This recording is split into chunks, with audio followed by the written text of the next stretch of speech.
বাংলাদেশের পা ধরে নাকে খত দেওয়ার মতো অবস্থা হয়েছে ইন্টারন্যাশনাল ক্রিকেট কাউন্সিল তথা আইসিসির।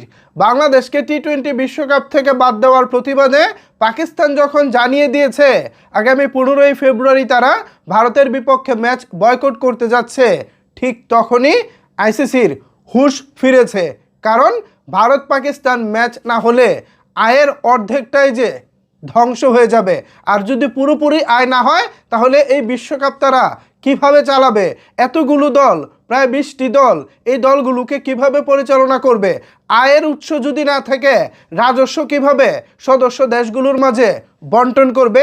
আইসিসি বা কিভাবে টিকে থাকবে? এই যখন চিন্তা ভাবনা, তখন আইসিসি চিন্তা করেছে যে কোনোভাবেই হোক পাকিস্তানকে রাজি করাতে হবে। তো যেই ভাবনা সেই কাজ, সেই অনুযায়ী আইসিসি একজন নিজস্ব অফিসিয়ালকে পাকিস্তানের সঙ্গে সমঝোতা করার জন্য ইতিমধ্যেই তারা নিয়োজিত করেছে। তো ওই ব্যক্তি যেটা করেছেন, গতকালকে পাকিস্তান এসেছেন এবং বাংলাদেশ থেকে বাংলাদেশের ক্রিকেট বোর্ডের প্রেসিডেন্ট আমিনুল ইসলাম বুলবুল পাকিস্তানে গিয়েছেন, পাশাপাশি পাকিস্তানের ক্রিকেট বোর্ডের president Mohsin Naqvi.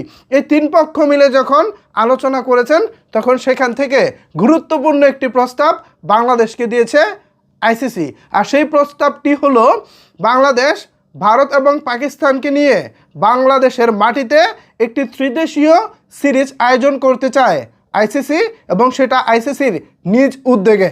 Viewers, ICC কতটা নমনীয় হয়েছে এ বিষয়ে আমার হাতে যে নিউজটা এসেছে সেটা হলো, ভারত পাকিস্তানকে নিয়ে বাংলাদেশের ত্রিদেশীয় টুর্নামেন্ট আয়োজনের আগ্রহ প্রকাশ করেছে আইসিসি।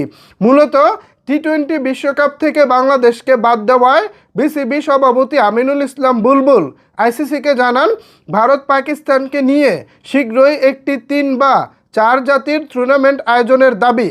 ক্রীড়া সাংবাদিক ও লেখক দেবব্রত মুখোপাধ্যায় জানিয়েছেন, আইসিসি ও ভারত ইতিমধ্যেই সেই প্রস্তাবে রাজি হয়েছে। আগামী সেপ্টেম্বরেই হতে পারে এই টুর্নামেন্ট। তবে এফটিপি সূচি জটিলতায় এবছর সেপ্টেম্বরে না হলে আগামী 2027 সালের মধ্যেই বাংলাদেশে আয়োজিত হবে ভারত পাকিস্তান বাংলাদেশ ত্রিদেশীয় টুর্নামেন্ট। শ্রদ্ধেয় দেবব্রত মুখোপাধ্যায়ের এই দাবিটি যদি সত্যি হয়ে থাকে, তাহলে বলতেই হয় বিসিবি সভাপতি আমিনুল ইসলাম বুলবুল সত্যি একজন আন্তর্জাতিক লেভেলের খেলোয়াড়। তো যেই পেজ থেকে পোস্টটি এসেছে, আমি হুবহু আপনাদের জন্য এটা আসলে তুলে ধরলাম।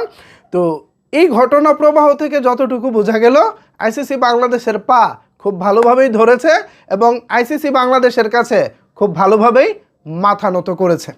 এর একটাই কারণ, বন্ধু হিসেবে বাংলাদেশের পাশে পাকিস্তানের দাঁড়ানো।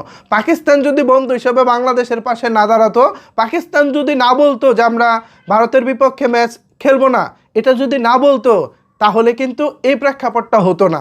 বিপদের সময় বন্ধুর পরিচয় দিয়েছে পাকিস্তান। এজন্য বাংলাদেশের একজন সাধারণ নাগরিক হিসেবে আমি পাকিস্তানকে আমার অন্তরের অন্তরস্থল থেকে ধন্যবাদ জানাচ্ছি। ভিউয়ার্স, এ বিষয়ে আপনাদের মতামত কি জানাতে পারেন নিচের কমেন্টস বক্সে। ধন্যবাদ সবাইকে এতক্ষণ আমার সাথে থাকার জন্য।